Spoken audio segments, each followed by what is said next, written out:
மக்களை வணக்கம். நான் உங்கள் கோடங்கி. மீண்டும் உங்களை சந்திப்பதில் மகிழ்ச்சி. ஒரு முறை இந்தியாவுக்கு இப்ப இந்த வீடியோல என்ன பார்க்க போறோம் அப்படின்னு சொல்லிடுறேன். நான் ஒரு வரியில சொல்லணும்னா, ஒரு முறை வந்து அமெரிக்க அதிபர் இந்தியாவுக்குள்ள வந்தார். அவர் குஜராத் எல்லாம் போய் வந்து விசிட் பண்ண வந்தார். அப்ப நம்முடைய விஸ்வகுரு மோடி இருக்கார்ல, பாரத பிரதமர் மோடி வந்து என்ன பண்ணாருன்னா, குஜராத்தினுடைய குடிசை பகுதிகள்லாம் வெளியில தெரிஞ்சிடக்கூடாதுன்னு அப்படியே கரெக்டா இதெல்லாம் கட்டி, சைட்ல துணிலாம் கட்டி, பச்சை துணி கட்டி, சிகப்பு துணி கட்டி, அந்த மாதிரிலாம் கட்டி, அலங்கார துணிலாம் கட்டி, அப்படியே பயங்கரமா அந்த பக்கம் இருக்கிற குடிசைகள்லாம் தெரியாத அளவுக்கு அமெரிக்க அதிபரை மறைச்சி கூட்டு போனாங்க. கம்ப்ளீட்டா அது வந்து கடுமையான விமர்சனத்துக்குள்ளாச்சு. அப்புறம் மோடி எங்கேயாவது போனார்னா அந்த மாதிரி துணி கட்டுற பழக்கத்தை கொண்டு போயிட்டாங்க. மறைச்சு தான் போவாங்க. இதே வேலையை இப்பொழுது சென்னையில் அரங்கேற்றி இருக்கிறது இந்த மானங்கட்ட அரசாக இருக்கிற தாவேக அரசாங்கம். அப்ப மானங்கட்ட அரசுன்னு தான் நம்ம சொல்லணும், தப்பு இல்லை. ஏன்னா சேத்துப்பட்டுக்கு போறார் முதலமைச்சர் சப்பு விஜய். இவர் போறதுனால அந்த பகுதியில் இருக்கிற சில இடங்கள் வந்து குப்பை மேடாக காட்சியளிக்கிறது. காம்பவுண்ட் சோறு உடைஞ்சு போயிருக்கு. பல வீணான பொருட்களை போட்டு வச்சிருக்காங்க. அந்த இடத்துக்கு வந்து அவர் ஏதோ ஒரு விஷயத்தை திறப்புழாவோ ஆய்வு பண்ணவோ போறாரு. உடனே என்ன பண்ணிட்டாங்கன்னா, இந்த அதிகாரிகள், தாவேக அதிகாரிகள் தான், தமிழ்நாடு அதிகாரிகள் இல்லை அவங்க. இந்த அதிகாரிகள் உடனே வந்து கலர் கலரா சாமியானாவுக்கு சைடு வால் கட்டுவாங்கல்ல, அந்த வாலெல்லாம் போட்டு துணி போட்டு மறைச்சிருக்காங்க. ஏன்டா மறைச்சிருக்காங்க அப்படின்னு சொன்னா, அந்த பக்கம் சப்பு விஜய் முதலமைச்சர் வராராம். ஆய்வு நடத்த வரும்போது அவர் கண்ணுல குப்பைகள் தெரிஞ்சிடக்கூடாதான். அதாவது கை புண்ணுக்கு கண்ணாடி தேவையில்லைன்னு சொல்ற மாதிரி, நீ வந்து காயம் ஆயிடுச்சு, ஐயோ வெளியே தெரிஞ்சிடக்கூடாதுன்னு சொல்லி அதை மறைக்கிறேன்னு சொல்லி ஃபுல் ஹேண்ட் போட்டு மறைச்சினா, காயத்துக்கு மருந்து போடலன்னு வச்சுக்கேன், அந்த காயம் புறையோடி போய் கையையே வெட்ட வேண்டிய சூழ்நிலை வரும். இந்த உதாரணம் உங்களுக்கு புரியலனா, அதாவது தாவேகா தற்குறிகளுக்கு புரியலனா, நீங்க தற்குறிகள் தான். புரிஞ்சா புத்திசாலி, புரியலன்னா நானே புரிய வைக்கிறேன். ஏன்னா அந்த குப்பைகளை அகற்றி விட்டு உடைஞ்சு போன காம்பவுண்ட் சோரை கட்டி எழுப்பி அந்த இடத்த சுத்தமா வச்சிருந்தா எதுக்குடா மறைக்கிறீங்க? இந்த மறைக்கிற துணி கட்டுற காசுல சுத்தம் பண்றதுக்கு கூட செலவாகாதியா? எப்பேற்பட்ட ஆட்சி கிட்ட கொடுத்துருக்கும் தெரியுமா? ரீல்ஸ் ஆட்சி கிட்ட எப்பேற்பட்ட மானங்கட்ட ஆட்சியா இருக்கு பாத்தீங்களா?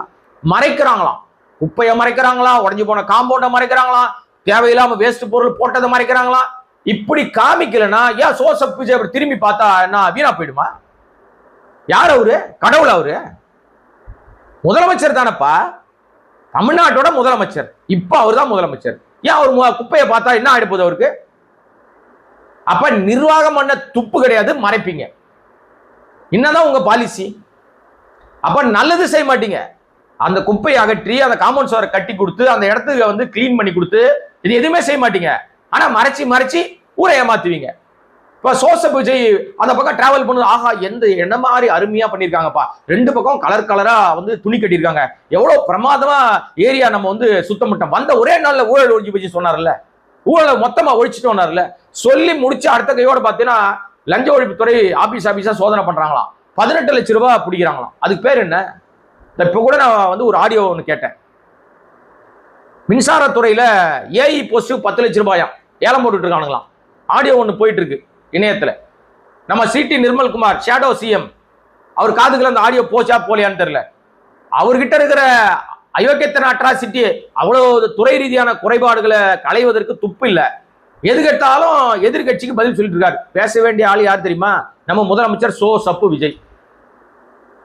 அவர் சப்புன்னு வாயை மூடிக்கிட்டு அமைதியா இருக்கார், பேசுறது இல்லை, பேச தெரியாது. ஏன்னா ஸ்கிரிப்ட் எல்லா இடத்தையும் எழுதி கொடுக்க மாட்டான்ல. அவருக்கு எழுதி கொடுக்குற ஸ்கிரிப்ட் ஒன்றும் பஸ் மேலே ஏறி நின்று பேசணும், இல்லைன்னா முதல் நாள் பேச்சுக்கு மறுநாள் வந்து அசம்பிளியில ஆக்ஷன் பண்ணணும். Director action ready take action சொல்லணும். அப்பதான் இவருக்கு ஆக்ஷன் வரும், இல்லைன்னா வராது. ஏன்னா 1 வருஷமா 2 வருஷமா 33 வருஷம் ஆக்ஷன் சொல்லியே பழக்கப்பட்ட இயக்குநர்கள், ஆக்ஷன் வார்த்தை கேட்டே பழக்கப்பட்ட காதுகள், இப்ப பேச்சும் மக்கப் பண்ணியே பேசப்பட்ட வாய்கள், வாயிற்கு எதோனா பேசலாமா அப்படின்னு பேசினவர் நம்முடைய முதலமைச்சர் மாண்புமிகு மரியாதைக்குரிய மாண்புமிகு சப்பு விஜய். அப்ப அவருக்கு இதுதானே வரும், வேற என்ன வரும்? இருக்கிறது தான்ப்பா வரும், வேற எதுவும் வராதுப்பா. இணையத்துல இன்னும் 2 வீடியோக்கள் ஓடிட்டு இருக்கு. ஒரு பொம்பளை பேசுது, அருவருப்பான வீடியோ, அதனால வீடியோ நான் போட மாட்டேன். அது சொல்லுது, ஊர்ல இருக்கிறவங்கலாம் 2 வச்சுக்கிறான், என் புருஷன் கூட 2 வச்சிருக்கிறான், அதெல்லாம் ஒன்றும் பெரிய விஷயமே கிடையாது. அவர் வச்சுனா வச்சுன்னு போற, திறமை இருக்கு அதனால அவர் வச்சுக்கிறாரு, காப்பாத்த தெம்பு இருக்கு வச்சுக்கிறாரு. மானங்கட்டத்தனமா இருக்கியா? தமிழ்நாடு பொம்பளைங்க ஐயோ எல்லாரையும் நான் குறை சொல்லுங்க, பெண்கள் மீது மரியாதையும் மதிப்பும் அன்பும் மிகப்பெரிய நன்மதிப்பையும் கொண்டவன் தான் நான். ஆனா இந்த மாதிரி தருதலைங்களால ஒட்டுமொத்த பெண் சமூகத்துக்கு கேவலமா இருக்கு. அந்த பொம்பளையெல்லாம் அதை சுத்தி இருக்கிற அந்த பொம்பளை யாருன்னு தெரியல, ஆனா அது இணையத்துல வைரல் ஆயிருக்கு அந்த பொம்பளை பேச்சு. கண்டிப்பா அந்த பொம்பளையினுடைய வீட்டுக்காரன் பெரிய கொடுத்து வச்சுவேன். அந்த பொம்பளைக்கு ஒருவேளை குழந்தைகள் பிறந்திருந்தா இந்த மாதிரி ஆளை பார்த்து 2வது 3வது கட்டி கொடுக்க சொல்லுங்க, உருப்பிட்டுரும் நாடு. இன்னொரு பொம்பளை பேசுறதா ஒரு வீடியோ ஒன்று வைரல் ஆயிட்டு இருக்கு. அதாவது என்னமோ குழந்தைங்க கையை புடிச்சாலே தூக்கல போட்டுறாராம். பாலியல் ரீதியா குற்றம் பண்ணாலே திமுக செய்யலாம், இவர் வந்தவனே செஞ்சுட்டாராம். ஃபேக் நியூஸ், பூரா பொய், வாய திறந்தா பொய். இப்படி பொய்யான நரேட்டிவ் அந்த பொம்பளை பிடிச்சி அரெஸ்ட் பண்ணுவான். அந்த வீடியோ நான் போடுறேன். தூக்கு போட்டுறாங்களா? ஃபர்ஸ்ட்லாம் அப்படிலாம் கிடையாது, அப்படியே கேர்லெஸ்ஸா விட்டாங்க. மீண்டும் மீண்டும் அந்த தப்பு செஞ்சுருந்தா நாங்க என்ன நடவடிக்கை எடுத்தாங்க? ஒண்ணுமே திமுக இதுல எதுவுமே நடவடிக்கை எடுக்கல. இப்ப விஜய் குழந்தைங்க மேல கை வைக்கிறதுக்கே இப்ப பயப்படுறானுங்க. ஏன்னா உடனே தூக்குதான், தண்டனை எல்லாம் எதுவுமே கிடையாது. அந்த முடிவு ஃபர்ஸ்ட் அவரே எடுத்திருந்தாருன்னா அவரே ஆட்சியில தான் இருந்திருப்பாரு. இப்ப அதெல்லாம் இல்லாம தானே இப்ப இவரு ஒரு மாற்றமா கொண்டு வந்துறாரு. இப்ப குழந்தைங்களாம் நம்பி விட்டுட்டு, பக்கத்து வீட்டுல கூட நம்பி விட்டுட்டு போறோம். ஏன்னா ஐயோ நம்மள தூக்குல போட்டுருவாங்கன்னு ஒரு பயம். அந்த பொம்பளை எந்த ஊர்க்காரியா இருந்தாலும் அவன் மேல நடவடிக்கை எடுக்கணும் போலீஸ். இதுதாங்க அவதூறு, இதுதான் அயோக்கியத்தனம், இல்லாத ஒண்ணு போய் சொல்றது. இதுக்குதான் நீங்க நடவடிக்கை எடுக்கணும். காலங்காத்தால எம்எல்ஏவை பிடிக்கிறீங்கல்ல, எம்எல்ஏவை பிடிக்க போறதுக்கு அப்படியே வரிஞ்சு கட்டிக்கிட்டு ஏராளமான போலீஸ் காலங்காத்தால உள்ள போறீங்களே. இந்த பொம்பளை எங்க இருக்கிறான்னு தேடி பிடிச்சி பிடிங்க. இவ்வளவுதான் பிடிச்சி உள்ள போடணும். நார்த் இந்தியா ஊடகங்கள் காரி துப்புறாங்க நம்மள. அங்க இருக்கிற நார்த் இந்தியா இன்ஃபுளுசர் கிட்ட தமிழ்நாட்டுல தனியார் மருத்துவமனை சிகிச்சை பண்ணி செத்து போயிட்டாங்கன்னா பணமே கட்ட வேண்டாம்னு சொல்லி தீர்மானம் போட்டாரு சோ சப்பு விஜய்னு அங்க ஊடகங்கள் போய் பரப்புது. அதை அங்க நார்த் இந்தியா ஊடகங்கள் வச்சு வெளுவெளுன்னு வெளுத்துட்டானுங்க. Vijay has made treatment in private hospitals free if the patient dies. Vijay has said all rape accused will be hanged. You may have seen some of these claims on social media doing the rounds because it's viral, it's all over the place. But let me begin first off by telling you none of this is true. So who's spreading it? Interestingly enough, there's a bunch of Hindi influencers peddling all of this. Same script, same text, same lie. These influencer videos on social media are going viral and they all have dramatic thumbnails like Talapati Vijay ka bada naya faisla. But how is it that they all have the exact same script where they make Chief Minister Vijay out to be a Dhurandhar of sorts?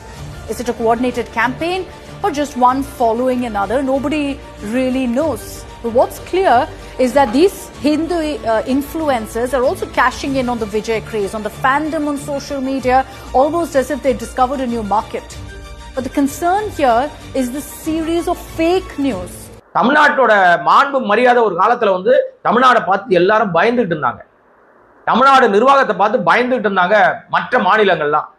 Tamil Nadu கல்வியிலும் சிறந்திருந்தது, பொருளாதாரத்திலும் சிறந்திருந்துச்சு, எல்லா விதத்திலும் பண்பிலும் அன்பிலும் மரியாதையிலும் எல்லாருக்கும் எடுத்துக்காட்டா இருந்துச்சு. என்னைக்கு இந்த நடிகரோட ஆட்சி அமைஞ்சுதோ மே மாசம் 10ஆம் தேதிக்கு பிறகு நாசமா போயிடுச்சு. அதுல பாதாளத்துல அடுத்த செகண்டே உழுந்து போச்சு. நீ எந்திரிக்காது. இப்போதைக்கு மீண்டும் நிச்சயமாக மக்களால் தேர்ந்தெடுக்கப்படுகிற ஆட்சி வந்தா திராவிட ஆட்சியால் மட்டும்தான் தமிழ்நாட்டை காப்பாற்ற முடியும். வேற யாராலே முடியாதுங்க. சோசப்பு விஜயெல்லாம் ஒரு கவர்ச்சி நாயகன், அவ்வளவுதான். அவரே பேசியிருக்காருல, நான் கவர்ச்சி அப்படின்னு நிறுத்திட்டாரு. கவர்ச்சி நடிகையாவது பேச வந்தாரு. சோசப்பு விஜய நாங்க குளிர்விக்கிறோம் சொல்லி அதிகாரிகள் பண்ணுகிற அட்ராசிட்டி, இந்த மறைப்பு கட்டணம் அதிகாரியா தான் இருப்பான்.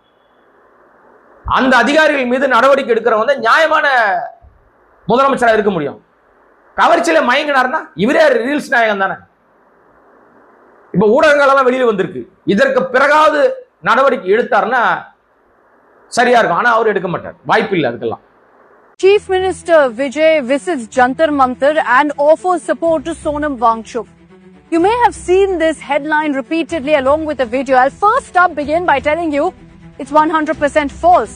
The video you're seeing that's being shared all over social media, all over Instagram, claiming it's a video of Vijay at Jantar Mantar, is actually from Perambur in Chennai, when Chief Minister Vijay visited his constituency from a few days ago.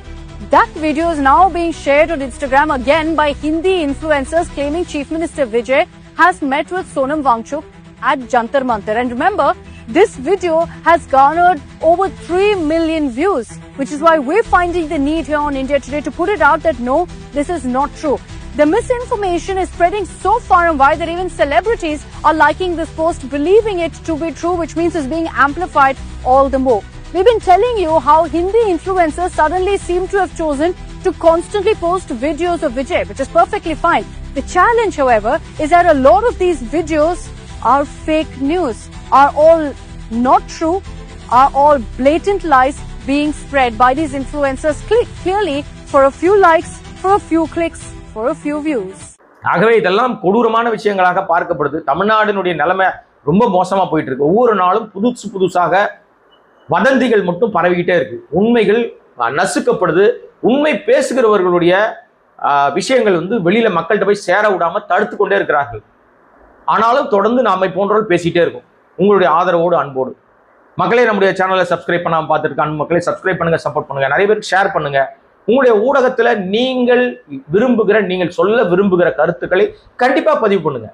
உங்க எல்லாருக்கும் அந்த வாய்ப்புகள் இருக்கு, உங்க எல்லாருக்கும் அந்த கடமை இருக்கு. மீண்டும் உங்களை சந்திக்கிறேன். நன்றி, வணக்கம்.